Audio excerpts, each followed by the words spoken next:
Chapter 25.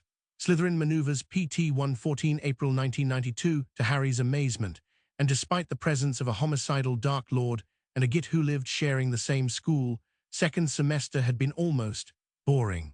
Hermione's study group survived the loss of Lavender and Parvati, although there was almost a mutiny when she announced in the middle of March that she wanted to start revising for the end-of-term exams.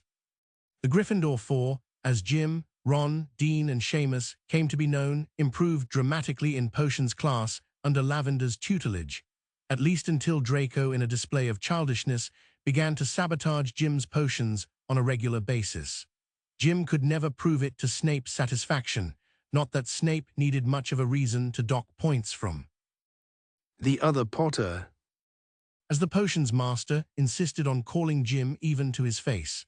Practically the only excitement in the first 3 months had come during the Gryffindor-Hufflepuff Quidditch match back in February. Madame Hooch had apparently come down with some minor ailment and couldn't referee, and so Snape, inexplicably, was pressed into service as her replacement. Harry and Blaise privately concluded that he must have lost a bet to one of the other professors. The man's general disdain for Quidditch was well known, and Harry was surprised that he even knew the rules well enough to officiate. In fact, many of the Slytherins were taking bets themselves on whether Snape would just start making up rules in order to penalize the Gryffindors.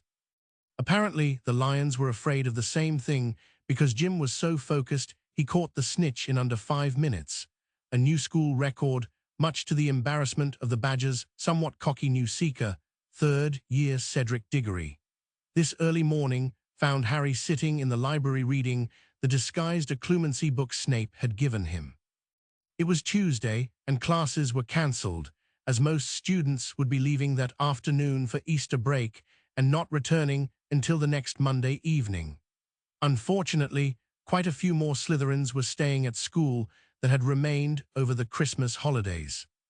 This annoyed Harry, as he'd hoped to spend time in the lair when there were no students around, but both 7th-year prefects were staying behind to study for their upcoming NEWTS, and their respective rooms were on either side of the lair's entrance.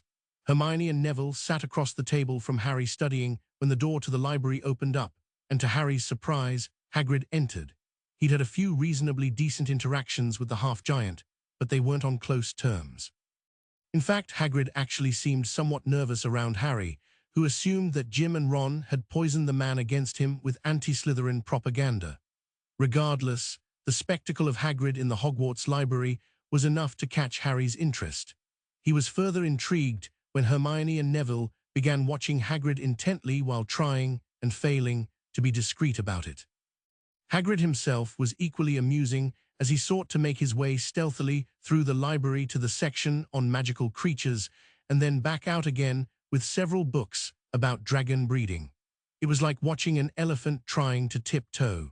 As he left, Neville and Hermione followed him with their eyes. Then they looked at each other and proceeded to exchange a series of truly remarkable glares and facial expressions with the completely unsuccessful intention of communicating with one another while keeping Harry out of the loop. The gist of it, he intuited easily, was that Neville wanted Hermione to tell Harry about what Hagrid was up to, presumably to get Harry's advice, but for some reason she was reluctant. Finally, their efforts at Gryffindor's subtlety became too excruciating to watch, so he put his book down and raised a privacy shield. So, he said brightly, Hagrid's breeding dragons, I take it. They both looked at him in shock. How did you know that? Hermione asked. I didn't, I guessed, and you just confirmed it. How far along is he?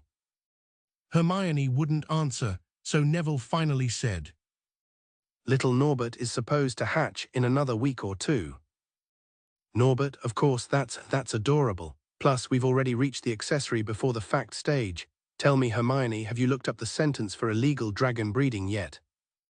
Harry asked with a smirk, the witch seemingly couldn't decide whether to be more annoyed with Harry or worried about Hagrid. A minimum of 3 years in Azkaban. She finally said. Well, I wouldn't worry. I'm sure that's just for grown-ups. Any minor accomplices will just be expelled. So Neville, I'm guessing that you want sneaky Slytherin advice on how to resolve this calamity in the making, but I'm curious as to why Hermione here doesn't want to involve me. Dare I hope it's because she cares enough about me to not want me to get a criminal record. He wriggled his eyebrows at her. Hermione scoffed. No, I mean, I don't want anyone to get a criminal record. It's just, I know you're a Slytherin and we're Gryffindors, but… She turned to Neville in annoyance. We shouldn't have to ask Harry every time we need a cunning plan.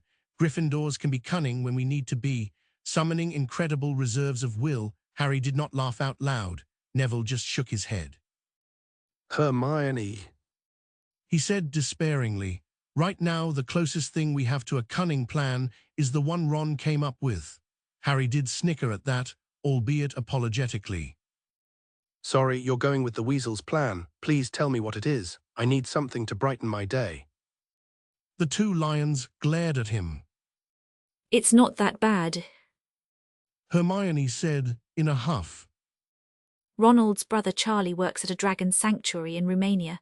In a few weeks after the dragon hatches and has grown a bit, some of his friends will fly over via Broom from Romania and pick up the caged dragon from the astronomy tower. Then they'll fly it back to the sanctuary.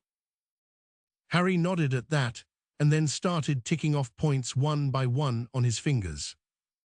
A baby dragon in a cage, breathing fire, transporting on wooden broomsticks, presumably flying in tandem, all the way from here to Romania. Harry shook his head. And these are friends of Charlie Weasley's, you say? Are you quite sure they're not his enemies that he's scheming to destroy? You already know the penalty for unlicensed dragon breeding. Have you looked up the penalties for international dragon smuggling? Because I bet they're a lot worse. Harry started Neville. What kind of dragon? Interrupted Harry. The two looked at one another. A Norwegian ridgeback. Said Hermione. And has anyone pointed out to Hagrid that he lives in a wooden hut? Repeatedly. Sighed Neville. Right, the answer is no, I'm not getting involved. Not when grown men who should know better involve kids our age in criminal activities because it's fun. I bet every single person involved in this is a Gryffindor. He shook his head as he took in the ridiculousness of the situation. Seriously, if you're worried about Hagrid getting into trouble, why don't you just tell McGonagall about it? Lord knows there's worse things at Hogwarts than an illicit baby dragon that the staff will merrily cover up. Professor McGonagall, Harry. Said Hermione, causing the Slytherin to close his eyes and quickly count to 10. And I don't think that even she will overlook illegal dragon breeding. Which only makes it even more obvious that it's not something first years should be involved with. I have begged you not to get involved in Jim Potter's crazy schemes till I'm blue in the face, and now you want to risk expulsion because a staff member wants an illegal pet dragon. I don't know what else to say. You don't have to say anything, Harry. If you'll recall, I didn't want to involve you anyway. Said Hermione angrily before getting up and walking away. Neville sighed. Nice going, Harry. He stood and followed his fellow Gryffindor out of the library. Harry closed his eyes again and rubbed his temples, too frustrated to return to a Clumency training, which was ironic, as a Clumency was supposed to help with